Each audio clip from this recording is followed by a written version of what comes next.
Switching gears, we were able to hear from a few of the Husker football new assistants, one returning in Mike Ekeler, who's a special teams coordinator. We also got to hear from defensive line coach Terry Bradden and defensive backs coach Addison Williams. Right away, Ekeler is friggin' no nonsense, man.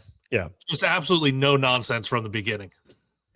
He is, and there was nothing that he had to say that surprised me in the very least, because when we talked about this, Caleb, when you and I were talking about this, I think it was one of our first times together, and we were talking about, hey, they got Ekeler, what does this mean?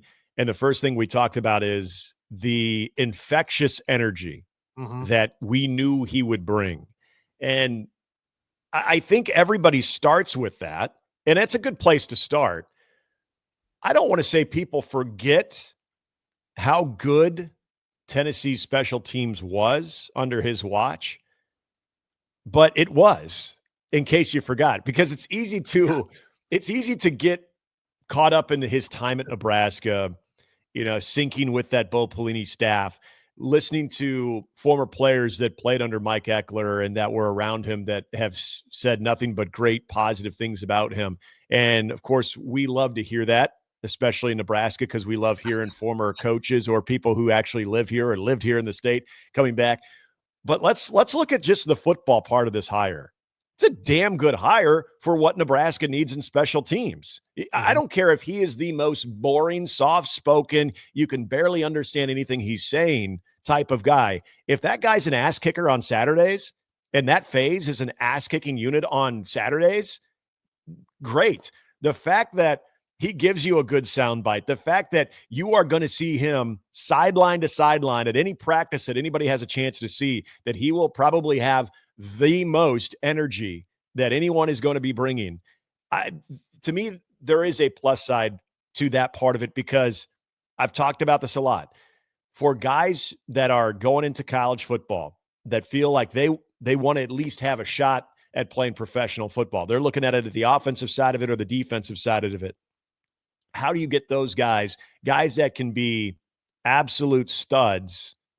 How do you get those guys excited about special teams? I can't think of a personality that's going to sell it and get you more excited than what Mike Ekeler can. But then when you can point to, look at the results that we had here at Tennessee. I had this guy on the defensive side. This guy's a stud corner. Look at what he was doing on kick coverage. Look what this guy was doing in the return game. Oh, you want to be a playmaker on offense? Hey, how about a playmaker as a return specialist as well? There are so many different things that he can point to in his time at Tennessee on how they were effective and how that phase not only was a big part of their success, but even won them football games. And that's recent. That's not, 10 years ago, he was something. So I think this is, and hearing him talk validated it even more, how comfortable he's going to be in these surroundings, but also in what I think is a very pro outfit.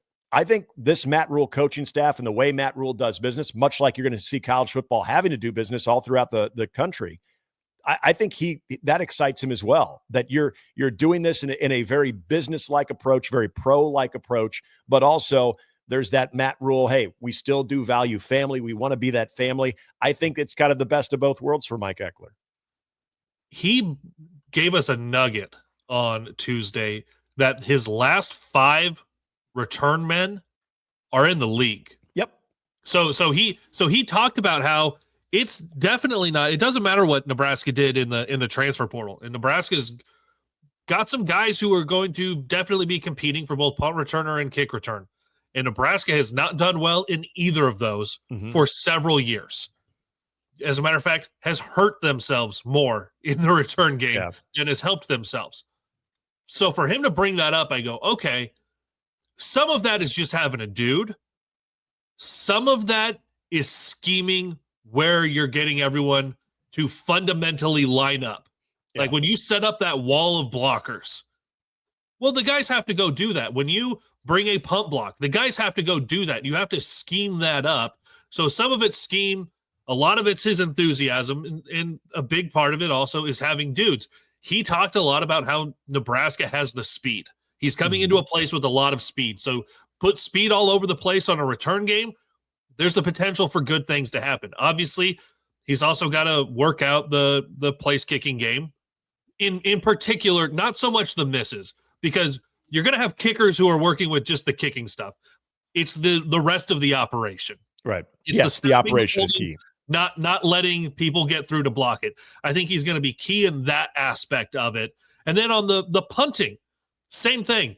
You can tell the guy where to punt. The punter's going to work on that part of it. But it's the scheming. It's recognizing, like the Rutgers game, for example.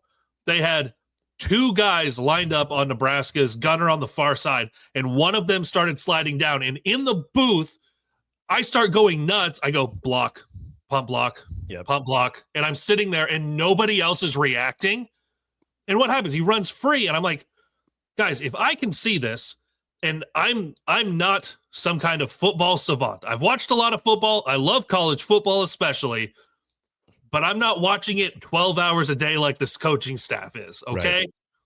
If I can see it sitting in a similar situation, somebody else should be able to see it. And I know Matt Rule brought it up in that post game that, yeah, they saw it happen, and ultimately that opened up a fake punt a little bit later. So phenomenal call. Way to go, Ed Foley, with changing things up later. But in the moment, you'd like to not have that punt get blocked. Did anything stand out to you from hearing the other couple of coaches talk? Yeah, so the Terry Bradden hire, I thought kind of similar with the Mike Ekeler hire, that we all latched onto one thing. And I think for Mike Ekeler, we latched onto, well, maybe two things: former staffer for Bo Pelini and a guy from Nebraska, and also that energy. And then as you hear him talk, you get a chance to hear more about the things that he's been a part of. And the Tennessee run that he had at special teams, which was so successful, kind of knew about that. But I think there's always sort of the headline, if you will, that comes to these coaches. I think Terry Bradden, I think one of the big headlines was, well, he was on the Chiefs staff, and that championship pedigree there, championship culture. So obviously he's going to be able to bring stuff like that. The thing I really liked about hearing from Terry Bradden is, and isn't this kind of a trend with Matt Rule staffers, is these guys are just want to be coaches. The Terry Bradden teachers, teachers, and where they started and where they are now. And I love when he was talking about when he was a high school football coach / athletic director at like 24 years old, and then just started to take the step each way up to where he is now, and then to be a part of the defensive line for the Kansas City Chiefs and to see that operation. Yeah, there's a lot there, but he just seems to really eat up just the idea of coaching, teaching, the mentorship when it comes to what you can do to guys on the field. But why college is maybe such a great fit for him is being able to mentor them off the field as well. And that to me seemed very heartfelt. His energy as well. We talk about Mike Ekeler's energy. God. Terry Bradden's got a lot of them. Those two might be duking it out a little bit on who's being accused of drinking the most Red Bull that day. There was no walk in, get set up. He started talking 3 feet before he got to the mic. Yeah, let's go. Hey guys, happy to be here. Really appreciate everything I got from the Kansas City Chiefs. Love Matt Rule. Glad I'm here. I was just like, oh man, hit record. Yeah. Like everyone there said, I want whatever's in his coffee. Right. Because it wasn't just energy, because sometimes we can talk about that and it's energy just for energy's sake, but he had energy with a purpose. Yeah. He wasn't there just to talk loud and fast. He was there to say specific things. And I really appreciated that from him, because he talked a lot about being a teacher. He talked a lot about how in the professional game, most of those guys are pretty refined. Yeah. In what they're doing, in their stance, in their get off, in their moves, whatever they're doing. He really likes the teaching part in the coaching ranks, where it's, this guy is super raw. Right. And he's 18, 19 years old. You can work with him from the ground up. I know they made the change this last fall to giving us just coordinators only and the head coach during the season.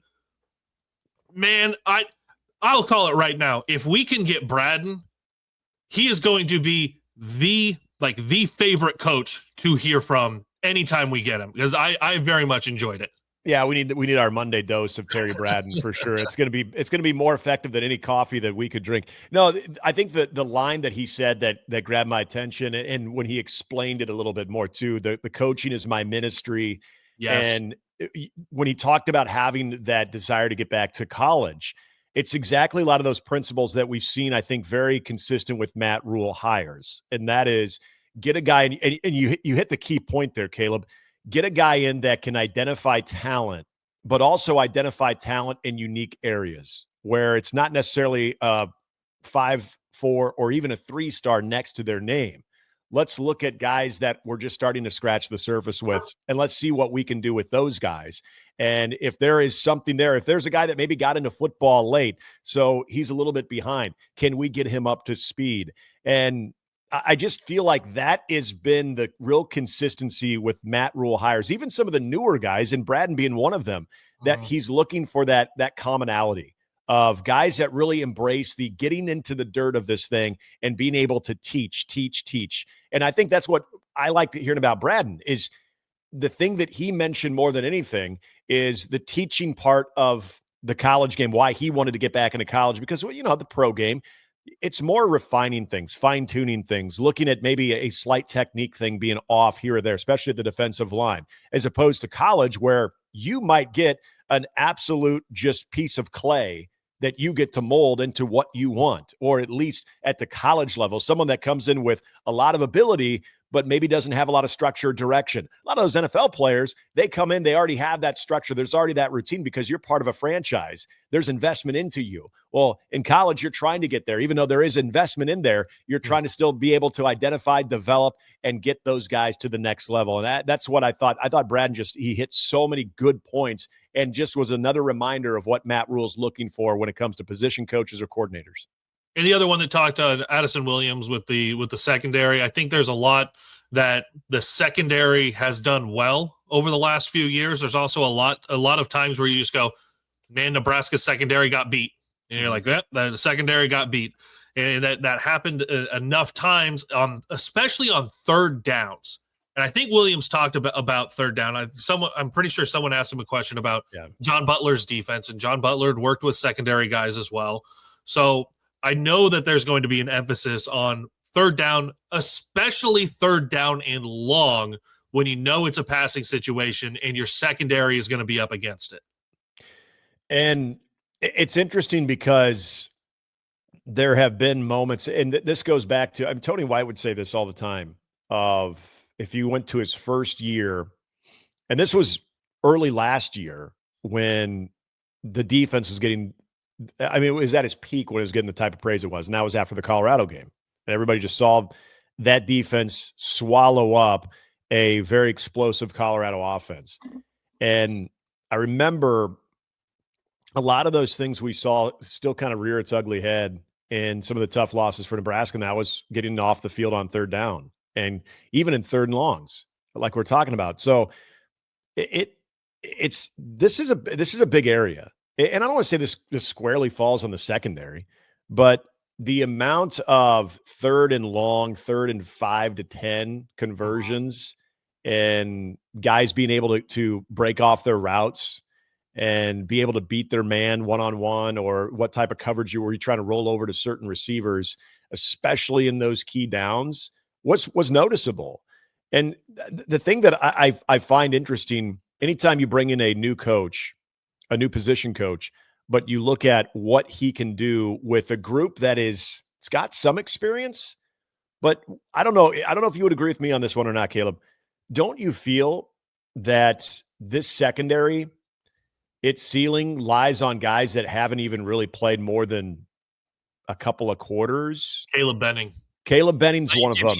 It's young guys. Donovan. Yeah, we saw Donovan Jones in the Pinstripe Bowl. He was effective. He had to start out of necessity. But yeah, a lot of those young players. The secondary, a lot of the Jeremiah Charles, a lot of those guys are going to get their opportunities partly because of the new roster limitation. Right. You can't carry a ton of dudes. So if you're on scholarship and you're there and you've been here more than a year, you got to get on the field and produce. Yep, you're going to have a role. And that's why I thought, we're talking about Mike Ekeler, a lot of energy, a lot of interesting storylines behind it. We're talking also about Terry Bradden, a very interesting individual, storyline behind it. But when you think of the secondary, it might be the most important hire right there, given where this defense needs to be, because that defensive line, even though there is some experience, it's still rather young experience. So some of those guys, their most impactful moments were as true freshmen like Riley Van Poppel and Cam Lenhart. So this defense in each wave and at each level is going to have some very, I think some growing pains, but also some very interesting moments. That secondary, though, and how you want to rotate guys, how you want to introduce, especially some of those young guys, into the fold. This might be one of the more important hires on that side of the football. Very much so. And I think we're going to get Matt Rule next week as they get rolling into all of the spring stuff and the spring event coming up April 26th.